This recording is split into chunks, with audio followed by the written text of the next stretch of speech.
Welcome to Reader Seeks Romance Channel's Romance Roundup. I am Liz Donatelli.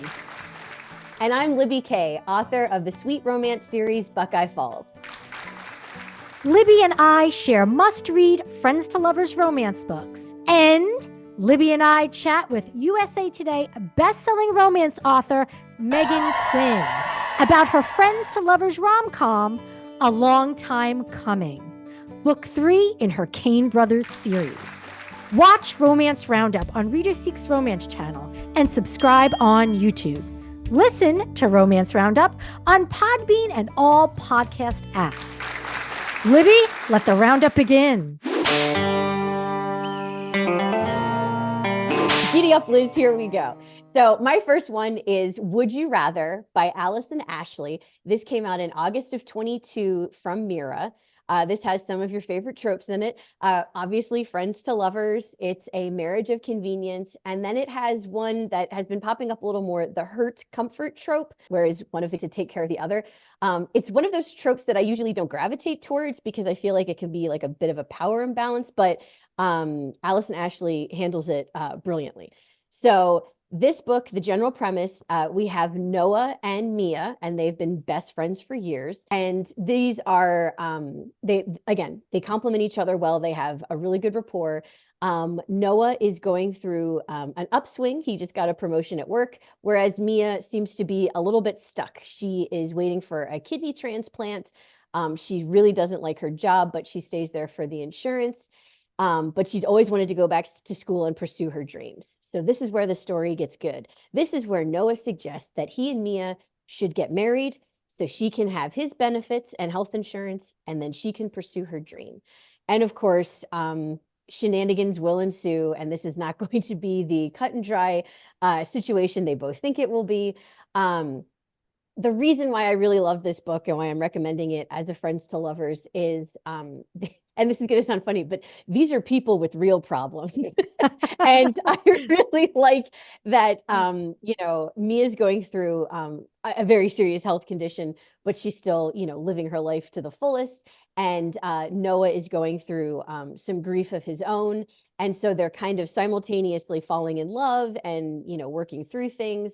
And it just clicked very well. It felt very genuine. Yeah. Sometimes you read friends to lovers and it doesn't feel like they have any previous connections. And I just feel like the way she crafted this story, it was heavy material, but it was a very, it went down smooth. It was very just well thought out, well paced. Really enjoyed it. And it made me think about, the title is based on the game Would You Rather. And so that's something that the characters bring up throughout the story to kind of add levity to heavier moments. So it just works really, really well. Now, you mentioned hurt comfort. Yes.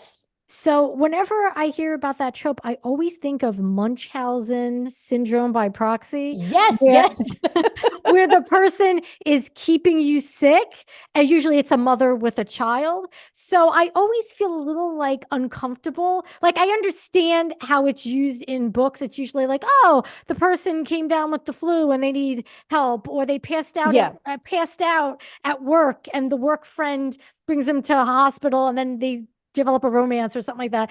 But, or, nursing back to health is the thing. But I always think, wouldn't it be wild if there was some kind of romance that started with Munchausen syndrome by proxy, where it's like, I don't know, how would that, because you'd have to make, the other character would have to still be likable though, Right. Well, so maybe they snap out of it. It's like, oh, well, I've decided not. Sorry, I've been grinding up glass into your salads for the last 10 years. It turns out I love you. Okay, I think we need to write this book. That was the perfect. Listen, but hurt comfort, I've never been a fan of because I don't like feeling like, oh, you're dependent on someone. It really, and I don't want to say it adds to the story, but that is Mia's arc, is that she has this, and I'm calling it kidney disease. I don't know if that was actually what it was. It's been a minute since I've read it. That's serious. It's serious, but she writes it in a way that's not, she's not overly dependent on Noah but she is just enough. I don't know. I'm saying this wrong, but It's not yeah. horribly imbalanced where she is dependent on him for everything and he's getting a thrill out of that. Yes, it's I not like guess that. This isn't like a Victorian era novel where he's feeding her gruel. Like she's living her life. which that would be I love those dark gothic Oh yeah. Oh, romances. absolutely. We should do a gothic romance episode, actually. That would be probably just for us because I don't know how many I people are don't know. I how don't know how many many people people are, are into it. And there is a follow-up book. It's not listed as a series on Goodreads, but okay. the two friends, well, two of the friends in the book, Claire and Graham, are in a book that just came out last year called The Roommate Pact. And that was a Oh, delight. I absolutely love that. It has the same, obviously, writing style that she had for this one. yeah. And again, the characters, they just go off of each other so well. It was perfect. So I would Yeah. recommend that. It's not the same tropes, but that was a really good book too. Right. But yeah, but that is my first recommendation. Would You Rather by Allison Ashley from Mira. And again, that came out in August of 22. Nice. We might have to do a roommates to lovers Oh, we episode. should do a roommates or a forced proximity. Oh my Yeah. gosh. I feel like we're just working on our whole 24 schedule right now. Yeah, I think yeah. All right, Liz. So what friends to lovers do you have for us first today? Libby, I would like to revisit Blue Cedar Falls, the small town setting of Jeannie Chin's Blue Cedar Falls series mentioned in Romance Roundup Season 1. All right. So I previously recommended book 1 in Jeannie Chin's Blue Cedar Falls cozy small town romance series, The Inn on Sweetbriar Lane. Oh yeah, I remember that now. I recommend book 3 in that very same series, and this one is called The House on Mulberry Street. Oh, it sounds cute. Yes, it is. It is a cozy, sexy, friends to lovers romance published by Hachette Imprint Forever. And that was in, I believe it was March of 2023. Here's the gist. All right. Graham is secretly in love with his longtime best friend, Elizabeth, but she doesn't appear to want anything more than his friendship. Graham would do anything for Elizabeth, including using his influence with the Blue Cedar Falls Town Council to help launch an arts festival that will showcase not only Elizabeth's work, but that of other local artists. So, right there, we'll also have the small town, there's a festival. There's So, always a festival. there's always a festival. So, we've got friends to lovers and a festival. Be still, my heart, because those are two things that I dig. Nothing Uh, wrong with that. After Graham and Elizabeth share a surprising romantic kiss, Ooh. Elizabeth and Graham reevaluate their relationship and face their greatest fear, potentially losing their best friend forever. Well, because if you become romantically involved, you might lose your Yeah. best friend. Well, That's always the fear is, oh my God, I'll lose my best friend. So which, as an aside, would you say that your romance with your husband started as a friends to lovers? Would you say? Was it? no, because I kind of stalked him in college before we knew each Oh, other. okay. So So yeah, so stalker that to would be lovers. stalking to friends to love. No, no, I would. I mean, obviously he's my best friend, and we have a lot in common. But Mhm. no, we started dating before we knew much about each other. So, Okay. which I think is Interesting. is I don't know. I love friends to lovers, and I always feel that like Yeah. yearning. Me personally, no, it hasn't worked out. Okay. Interesting. So there could be a version of stalkers to lovers that could become some kind of trope. We should For probably say admirer because I mean it that's worked it. out. I like it. Admirers to friends to To lovers. friends to lovers. But it's only one admirer. So it's like one-sided admirer to friends to lovers. I think it could work. I'm We could just let's I'm start throwing storyboarding. it out there. I myself have never experienced a friends to lovers romance. I don't know many people that have actually. As a matter of fact, I don't even think I would be friends with my husband if we weren't romantically linked. But I mean, we're friends, Yeah, but like but yeah, I don't think we would normally have gravitated towards each other as friends. So this is why I find reading Friends to Lovers yeah, so interesting, is because yes. I don't know how that happens. Like, how does that Yeah. happen? So the house on Mulberry Street is emotionally engaging, heart tugging, cozy, homey, small towny. It's the quintessential small town setting. But I have to say, it comes in second to Buckeye Falls by Libby King. Oh, thank you. I'll pay you for saying that later. Okay. Jeannie Chin's superpower, and this is something that I don't normally find, is writing conflict, particularly writing, or should I say, crafting a believable, relatable third act breakup. Ooh. Now, that is very rare for me to find a third act breakup that I'm like, wow, that made sense on every level. And I too am Mhm. questioning, should they be together? So, and if you, I don't know if you've noticed, I mean, I'm sure you have, that it seems like there are authors now gravitating away from even including a third act breakup Yes, in their that is romance novels. that is definitely a new trend, and I've noticed that towards the end of 23. Yes. Because it's actually used as a marketing on social media. They have like a, when they do the little blurbs and it says Yeah. no third act breakup. And I'm like, No third act wow. breakup. Yeah. And I think it's because, well, there's many reasons for that, but one of them is that it can be very difficult to write a third act breakup that rings true. And you're really Mhm. like hanging on the, edge of your seat, like, oh my God, what's going to happen? So I highly recommend, for fans of Friends to Lovers romance, you need to check out The House on Mulberry Street by Jeannie Chin. It sounds like a really good series. And the fact that you are continuously going back and recommending it, I feel like we should all Yes. read the series now. Yes, that is, I couldn't have said it better. So, Libby Okay. K, tell me about some more friends that you read that became lovers. Okay. And this one, I love when I find a book that I like that doesn't have normal things that I enjoy in it. Because then as soon as I start talking about this, people are like, but you don't like that. But this is the book. Do you have a lot of people like Libby splaining to you? Yeah, And they're like, listen, Libby, this isn't what you I know. do. Like, Well, and okay, so spoiler alert, this one's going to have football in it. And we all know I could not care less about oh, football at all. yes, Anyway, me too. so And we live in a very football football oriented has, yeah, town. And it's like, come on. yeah, no, it doesn't make us very popular. No, I'm kidding. No, actually, Okay. I'm not very popular because of that. Okay. So, the next one I have is You and Me by Tal Bauer. This is a new author to me. This was independently published in the spring of 22. So apparently this is my day of reading books from 22.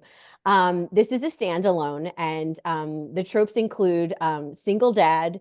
It's a sports romance in the sense that football is a very big part of the story, but it doesn't matter because the book was so good. I got through the football references. Um, it is, like I said, a Friends to Lovers, and it is a exquisite slow burn. The tension, the angst, I can't handle it. It was so good. So, this is a gay romance. It follows two single dads. Landon is the envy of all of the dads in their small little town of Las Waters, Texas. I don't know if that's a real town or not, but it certainly felt like it in the book. Okay. He's cool, he's confident, and he has what seems to be the perfect relationship with his son. And in stark contrast, we have our other hero, Luke, who's just frankly a mess. His wife died. He's coming out of grief. He and his son have a Oh, very strained relationship. But the one thing that Landon and Luke have in common is their sons are on the football team together and they're best friends. So when Luke meets Landon, Landon's like, hey, you should volunteer with the team. That'll be a good way for you guys to connect. And since Luke is kind of at the end of his rope, he says, why not? So thus begins a friendship of Landon and Luke. And I slow burns are not always my cup of tea, but this was done so well. I loved how Tal Ballard built their friendship, and it went from, awkward interactions to showing real growth for Luke as a person, Luke as a father. I guess for Luke, what would be considered his bi-awakening, that scene was so good. Like I was like emotional because I was so invested in these two oh, figuring it out. I don't want to give away any of that part of the story specifically because it's a really great scene and it's better if you don't know what's coming. But it was just written great. Angsty romances, again, are not always my cup of tea. And I just went into this because it was something I saw on Bookstagram. God bless Bookstagram. And I'm like, you know what? That sounds interesting. And all the comments were, I don't really like sports romances, but, and I'm like, you had me there because again, I do like hockey romances, but Yes. football is just a sport. I just do not find it entertaining. So please don't Mm. hate me, viewers and listeners. I just don't like football. But this one was a really good, the tension it kept was mounting because Yeah. they didn't want to jeopardize their friendship. They didn't want to jeopardize their son's friendships. Yeah. And it was just an emotional roller coaster. It was so good. It was such a surprise. I again did not have this author on my radar at all. And he writes a lot of romantic suspense that I'm going to look into later because Oh. one of them, I think it was kind of like I got a spy vibe from it. They also he has Oh. one that involves an investigator, and I love police procedurals, so that Yeah. is also intriguing. So I think Tal Bauer is going to be one of those authors I will continue to read because of this book, because he Wow. handled the friends to lovers so well. He made football palatable. Hey, So that's hard to do. That's hard yeah, to do. it really is. But yeah, it was again, I don't have enough good things to say about it. It was really good. Well, your enthusiasm is palpable. Well, thank you. But yeah, I mean, it's so yeah, if you're looking for a slow burn, friends to lovers, I cannot stress enough how good You and Me by Tal Bauer was. You sold it. You Oh, sold this good. book. Oh, good. And I should mention with this, it is steamy. It's a slow burn, but once we get to the good stuff, so to speak, it's good. Okay. Oh yeah. Okay. Yeah, definitely Good to know. the steamier of my recommendations today. Not that there's anything wrong with it being steamy or not steamy, but this is definitely the steamier one. Okay. All right. Excellent. So Liz, what friendship journey are you going to take us on next? No, I'm going to take you to one over the pond. Ooh. I recommend British Friends to Lovers rom-com, The Plus One Pact by Portia McIntosh, published by UK publisher Boldwood Books in 2020. I don't like thinking about 2020. No, I don't either. But this I'm guessing this was the highlight of my year Yeah. because I wrote a glowing review of this novel for allaboutromance.com. So, Ooh. and as you know, in the past, when I have mentioned a book on the show that I previously reviewed on All About Romance, I usually read excerpts. So I've Yes. got some excerpts from that book review, and it's a Ooh. gem. Ooh, hit me. So Kara, an escape room designer, and I have to stop here. I had to mention the job. I usually don't try to mention the Yeah. jobs. How cool does that sound as a That job to is be an so escape unusual. room designer? Have you been to an escape room? Yes, Uh, we did one. Yeah, one. okay. No, I've been to two. One was a work team building, and one I went to with my husband and friends. Okay. That one was more fun. I'd imagine so. I've been to a handful of them in different cities. Mhm. And I think they're just awesome. And I would love to be the person to figure out the design, the combinations of the locks and Yeah, like just to do all that, all the props. So because it's basically just a big puzzle. So you need to it know is a how to big make a puzzle. good puzzle. Exactly, exactly. And you have to do it within a certain amount of time. I mean, usually you don't win anything except, bragging rights that, oh yeah, but Yeah, we got out within the hour with our lives. yeah.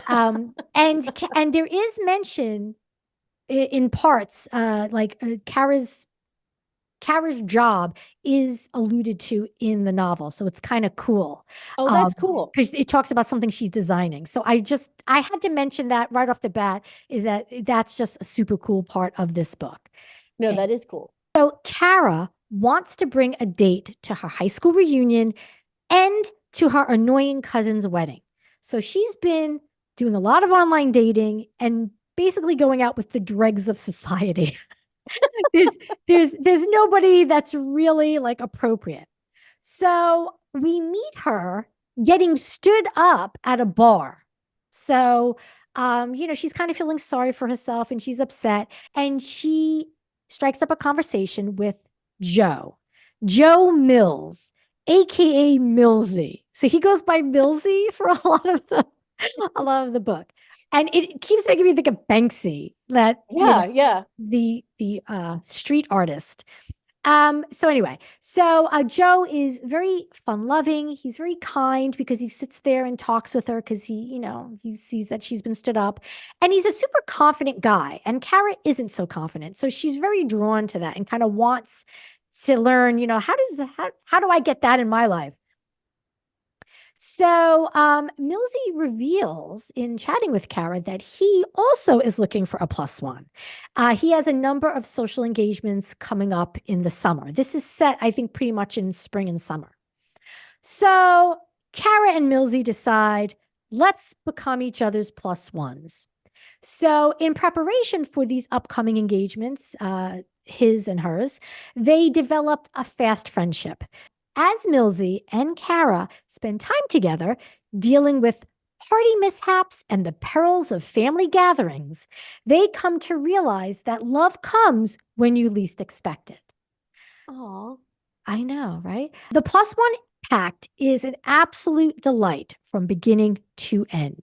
Portia McIntosh delivers a sweet, slow burn romance that is sitcom level funny. When was the ooh, last time that you laughed out loud, Libby, at a rom com? I mean, full on laugh. like belly laugh, a very long time Well, until now. until now, apparently the last time I laughed this hard was in 2020 at a rom com. That's what I'm learning because I even recommended it to my mom, who does not read any graphic sex, Mhm. rom-coms. And this was perfect because it was, and somehow there was all of this like sexual tension that still ended in a closed door sex scene, but it was still delicious. Like it was Yeah. just so like such a delicious buildup. So you really root for Kara and Millsy to get together. They have a fun time together, and their differences definitely complement each other. Kara's family is hilarious. Now, I enjoy a good British family, and I love Yeah. British family humor. And Kara's family delivers on all aspects of comedy. There's also a sexy reveal pertaining to Millsy's mysterious job that is Oh, worth reading just to figure that out. And also, there is a highly amusing subplot centering on Kara's feud with her soon to be married diva cousin, the wedding she wants to do a plus one for, and her difficult, quote, momzilla aunt, which is very funny. I highly recommend Portia McIntosh's The Plus One Pact. It will tug on your heartstrings and put a smile on your face. that sounds delightful. And I like that it's actually an actually funny Yes. rom-com Oh, it because is. yeah, I've been It reading some is. angsty stuff later. I need to lighten it up a little. Lighten it up. Lighten it up with a little British rom com.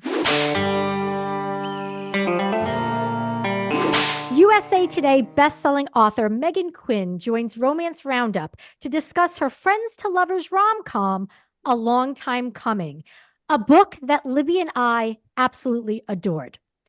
Published by Sourcebooks Bloom. Thank you so much for joining us, Megan. I have been a fan of yours for years. The Get Lucky series with the four brothers was the first one that I read, and I just love a good brothers series, which is why I'm obsessed with the Kane brothers now. So thank you so much for joining us so we can gush a little bit about them. My first question is about the two main characters, Breaker, and is it Leah? Because that's how I was thinking of it with Ophelia. I was thinking of it as Leah. Yeah, it's Leah. Okay, good.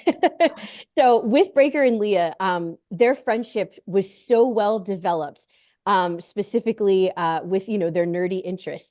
Did you base their obsession with board games and things like that on any of your personal experiences, or was this all just something fresh that you came up with?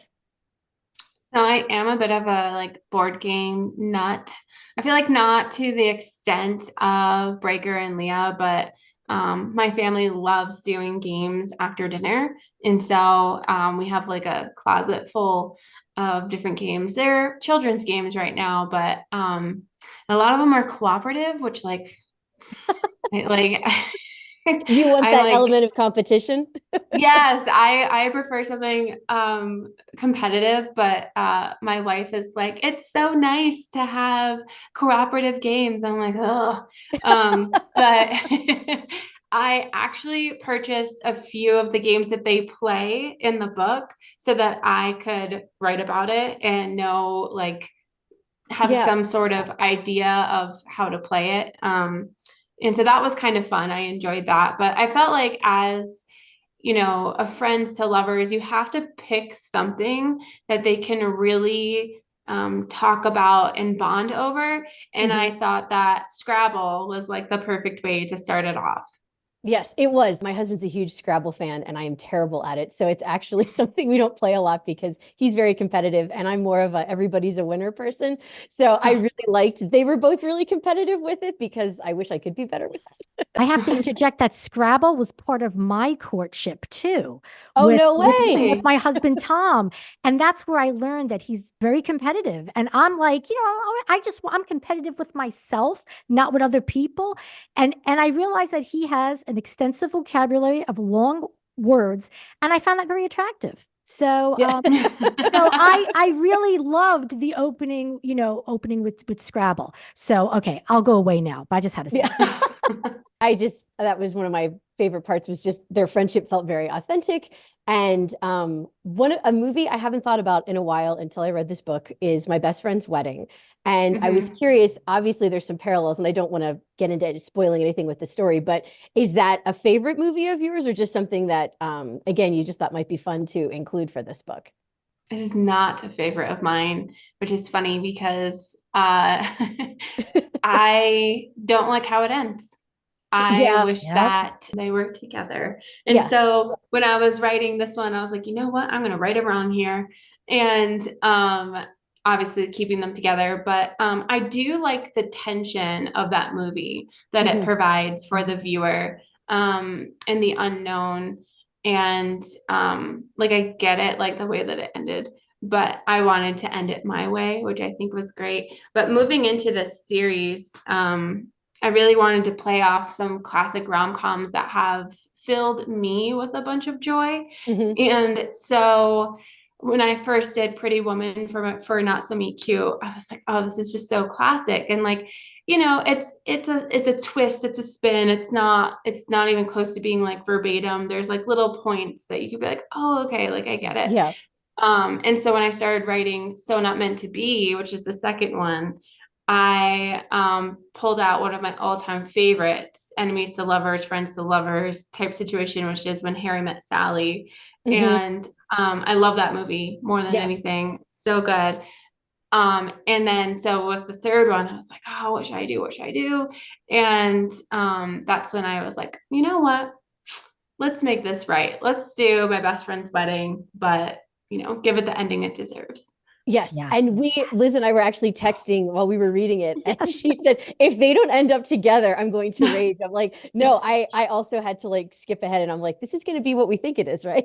Yeah, because Yeah. I was traumatized when I saw My Best Friend's Wedding in the movie theater with friends many eons ago when it was out. And I remember being so crushed by that ending that Mhm. Julia Yeah. Roberts did not. And I was like, but I don't understand. What is this? And so I was so terrified, Megan, that somehow, even though I knew it would be a happily ever after, I actually read the ending.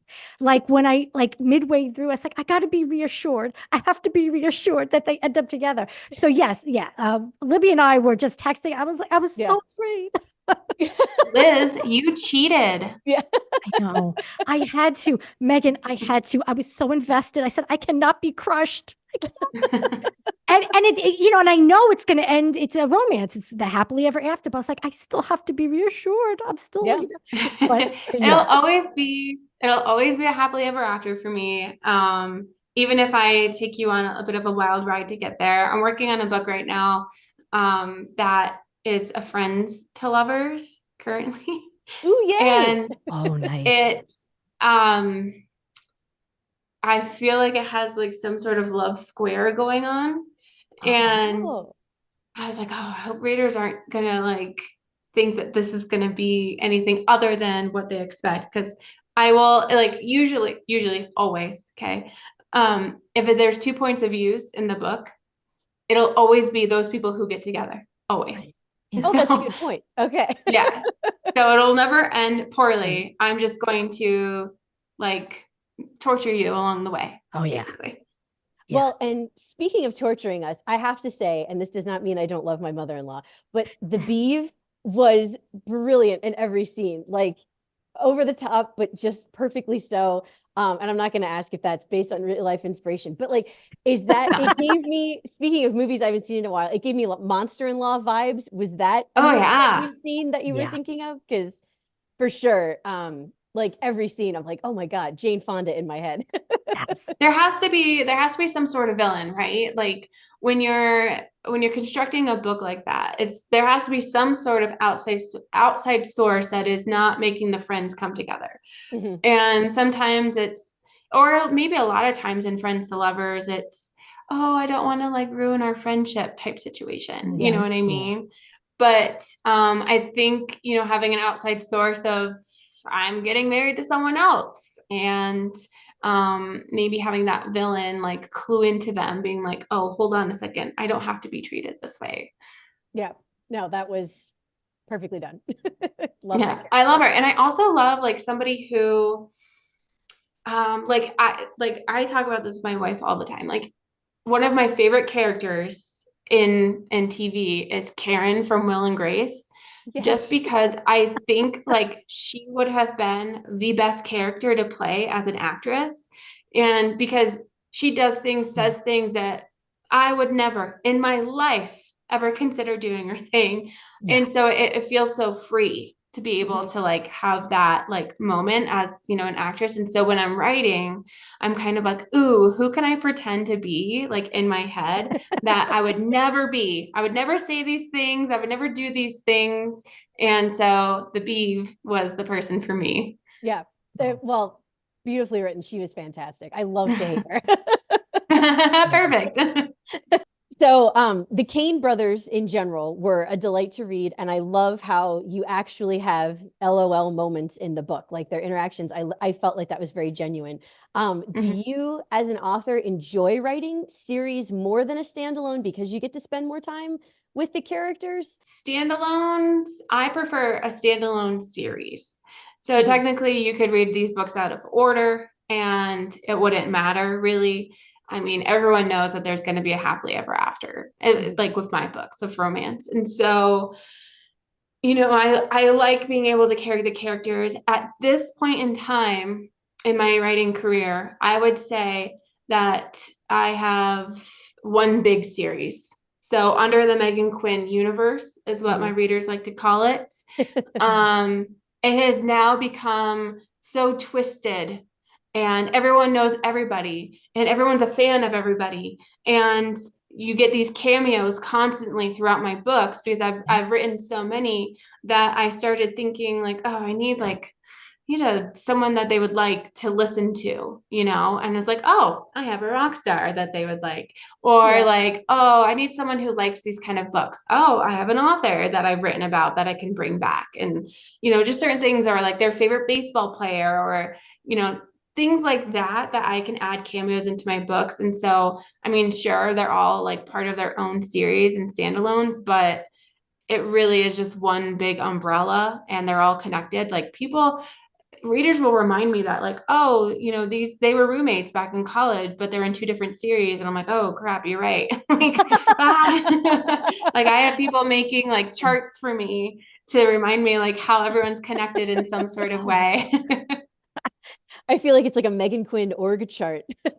Yeah, no, I mean, and I'll throw like down like little things like from the Port Snow series, I'll have people come in and say, oh, I watched this like Love Mark movie, which is like a big thing from the Port Snow Mhm. series. And I'll drop little cameos here and there. But yeah, I think like having a series is a little bit more fun because you can extend it out. Yeah. Absolutely. Well, and as a reader, and I love that series so much. Oh my God, I could talk about that for like 5 hours, but I'll stay on track.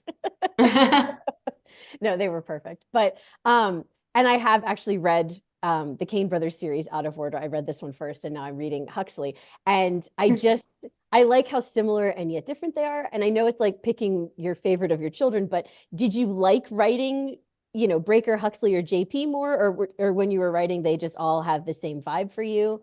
Is there a difference So when you're writing them? I get this question a lot, and I love answering it because Huxley was a nightmare for me to write. Oh, really? Um, yes, Wow. but he's my favorite to read in a book. Okay. So Oh, I okay. prefer the alpha overbearing hero. I don't know. I just kind of like that a-hole. Like I Oh, yeah, no. really just think like Yeah. I just like that. And I like seeing them change. I like seeing them go from this like guy who's just like really caught up in himself to like, oh my gosh, like this girl's changing my world. Like I love Mhm. that. And so he was hard because when you have someone who's like really drawn in and rough and gruff and like you one worded answers, that's not me. I like to have, and usually if I have that hero, the heroine has to be like a rambling type of girl so that I can get all the words out of my head because I'm like, Mhm. like someone needs to speak in this book.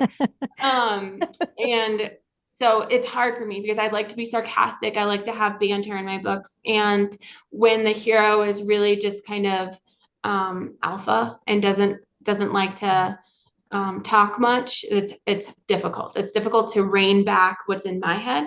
And so someone like JP, who is very like sarcastic and quick, Yeah. um, and kind of annoying. Like he likes to pester. Yeah. That's Yeah. where it's my sweet spot. I have two older brothers, and so I grew up just being that annoying little sister who's constantly pestering. And so I just love that. That's like my sweet spot.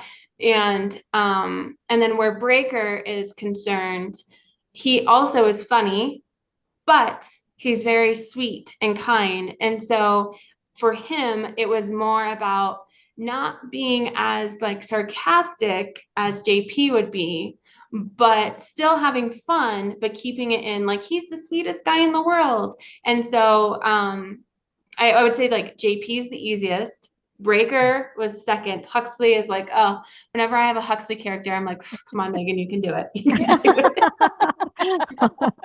Well, as a reader, we thank you for putting in the hard work because the Huxleys are fabulous. Yes. Thank you. So you've written a lot of what we talk about a lot on the show, the standard romance tropes of friends to lovers, second chances, enemies to lovers. As a writer, is there a trope that you prefer to write that you enjoy more? Or is there one that maybe challenges you a little more? So enemies to lovers is my absolute favorite. I just love, and like I said, that like JP sarcastic, just like Mhm. comebacks. And I love having that banter where you can just go back and forth, back and forth. And sometimes when I'm writing, I will get stuck because one of the characters will have such a good comeback. I'm like, ooh, like what do I do now? So Awesome. enemies to lovers offers me that space to have that kind of dialogue, which I Mhm. appreciate. Harder one I would say is like a friends to lovers, which I'm working on right now, and like just a little bit more navigation through that one. I have dabbled a lot in a lot of things. I wrote amnesia once, and Oh, it's not a full book. It was like a really Lucy Score has a Facebook group, and they basically I don't know if she does it anymore, but she would invite authors in, and everyone would give tropes, and then you'd have to take those 5 tropes and you'd have to put it into a short story, and it was like a writing oh, practice. cool. Oh, wow. And so amnesia was one of them. And well, I got caught up with amnesia and I was like, I hate every second of this. It was not an enjoyable practice for me. I was like, can't wait for this to be over. Um, but that would be like a big time no for me. That would, yeah, no, Yeah. thank you. I love an age gap. Like, Mm. I don't know why. I love an Oh, age gap and I like a real, like a 10-year age gap. Um, a I 10 years really seems like a love, sweet spot, doesn't it? It's like yeah, perfect.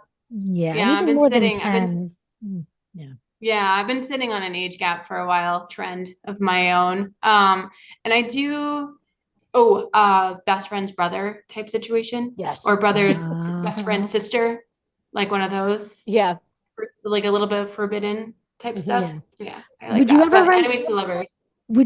Secret Baby? Or Probably have you? not. I don't think you have, but Secret Baby? No, I have not written. Well, I guess maybe a long time ago I did a secret baby. Whenever I write a pregnancy trope of any sort, Yeah. um, in a series, it is my least popular book. Interesting. And I Oh. know, and I had that with I have a hockey series. Yeah. It's very popular, and the second book is those three little words, and it's a pregnancy trope, but it's also like best friend's sister. Um, and it took time for people to like it, and you either love it or you hate it. Yeah. And after that book, I was like, I'm not doing this again. I cannot do this pregnancy thing again. Like, it's just, I like people were just not fans. Yeah, it's not my go-to. Yeah. Yeah. And also, like, let's be honest, like people are asking me to write a single father romance, you know. Yeah, that's a really popular trope too. Yeah, it I has. Yeah. have I have two children, and it's hard enough keeping track of them. I don't want to keep track of fictional children. So it's like, Fair. Yeah. yeah, or like a dog or a cat. A cat you can just kind of play around with, you know, but like who's taking the dog out? Has anyone taken the dog out? Before you go to bed, you got to make sure the dog goes out. Like, especially usually my characters are in like a city, so they actually have to walk them outside. Ugh, Right. it's like one of those things that like I don't want to deal with it. So Yeah. That's why I don't do have have a dog in real life. exactly. Yeah, me too. I do have a single father romance coming out, I think next year at some point. It's part of my Almond Bay series, but I put it off. I'm like, he can wait. But everyone knows Yeah. that it, like he'll get his own book. But I'm like, oh God. And even in the books that like the child is present, I'm like, oh, someone put the kid to bed. Like it's just Yep. so like not, I don't know. It's funny. Like people Yeah. love a single father, but for me, I think it's just more of a chore. So, and again, it's impossible to pick a favorite, and I'm not saying favorite per se, but out of all of your book boyfriends that you've written, is there one that you would like to like have dinner with? Like, who do you think would be the most fun to, just spend a little time with? So I always get the like question of the Huxley brothers with the kiss, marry, kill. Yes, yes. Oh, And so I'm going to answer your question to kiss, marry, kill. Perfect. Please. Okay.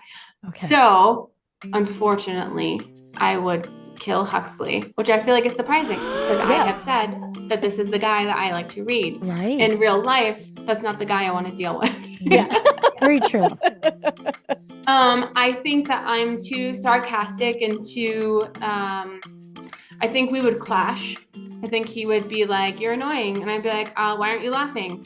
And I just feel like it just wouldn't go over well.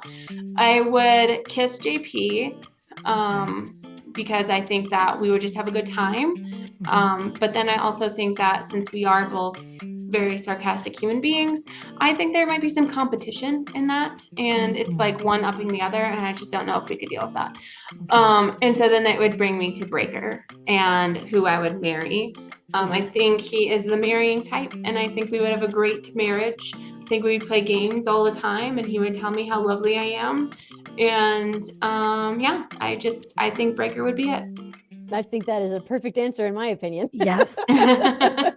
I have a quick question about the illustrated version of A Long Time Coming. How was it decided which scenes would get illustrated? So this is a funny story. Maybe it'll be a little bit longer than what you were asking for. That's okay. But a while back, I was talking to my business manager, and I was telling him, I was like, I want to make my books into comic books. And he was like, not a good idea. And he said that it's a different audience. And so I was like, well, that's sad.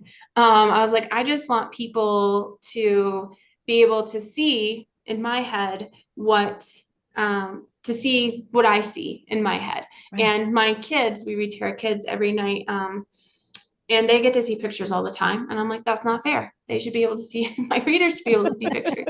He's like, well, then just put pictures in your books. And I was like, huh, maybe I will. And so then I went out to look for an illustrator, and I was talking to my friend Monica about it. And I was like, oh, I need to find an illustrator. And she was like, ask Gerard.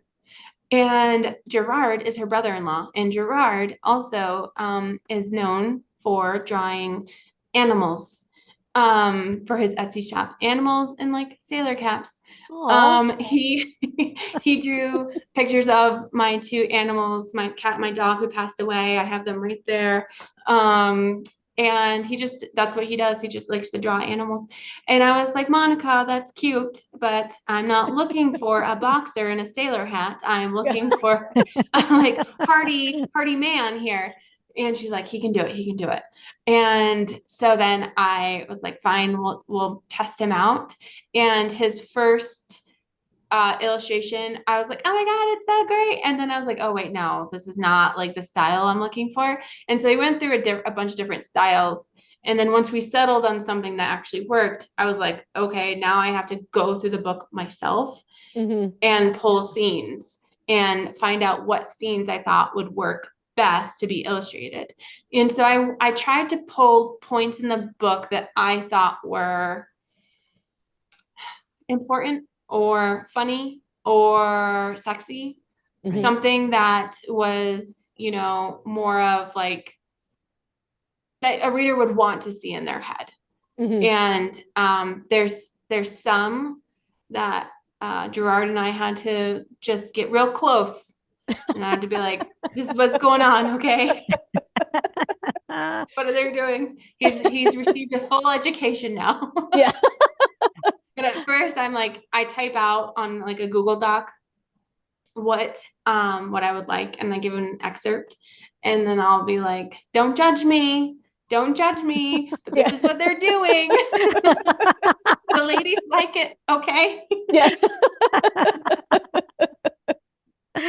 Oh, that's awesome. No, the illustrations, I didn't know it was illustrated. And so as I was turning the page, I'm like, oh my God, there's pictures in here. And then of course I flipped through and I'm like, I shouldn't do that, but I couldn't help myself. I just had to see what all the pictures were. It was really fun. Pleasant surprise. Yes. What definitely. I would like to see is like someone who like picked the book up at like an indie store or like a Target or something, not knowing exactly who I am. And then all of a sudden they're reading and they're like, whoa. Surprise. Yeah. So Megan, do you mind just giving us a little bit of a taste of what you're working on for 2024 and beyond? Yeah, so right now I have a book coming out in February called The Reason I Married Him, which is my very first marriage of convenience. Very excited about it. Also an enemies to lovers / moving on to friends to lovers. That one comes out February 6th. And then one of my all-time favorites that I think I've ever written, Bridesmaid for Hire, which releases April 2nd. And this book is enemies to lovers fake dating trope. Excellent. That is also a destination book. So it takes place in Bora Bora. Oh, wow. And which is fun. I think it's a good escapism book. Very, very funny. You're talking about, okay, have you guys ever read Tessa Dare? Yes. Okay, so her historical romance, I love historical romance. Her heroes are my absolute favorite because she builds them up to be this hoity-toity duke or whoever, Right. With his pinky up. And the heroines come in and basically bring them down to their knees. And they get caught up in these situations where, they make fools of themselves. And I like that. So in Bridesmaid for Hire, that's basically what happens to the hero, is that he's trying to like be this like important person, and he's just really brought down back to earth. And I love that. So very funny. Some of my funniest scenes, I think, that I've written in my personal opinion. And then I have another hockey book coming out in the end of June, beginning of July, that I won't talk about because I like to tease readers. Yep. And And then the second book of Bridesmaids for Hire is coming out in August. And that's one that I'm currently working right now, which is a Friends to Lovers. And Love Square. No one's cheating on anybody if we just need to like put that out there. Yeah. But and then October there will be a Christmas book, which I'm very excited about. Oh, Excellent. Oh my gosh, I love Christmas books. And oh my gosh, Bridesmaid for Hire sounds so cute. And it comes out right before my birthday. So I feel like it's fate. And I'm When's your birthday? April 5th. Oh, mine's April 18th.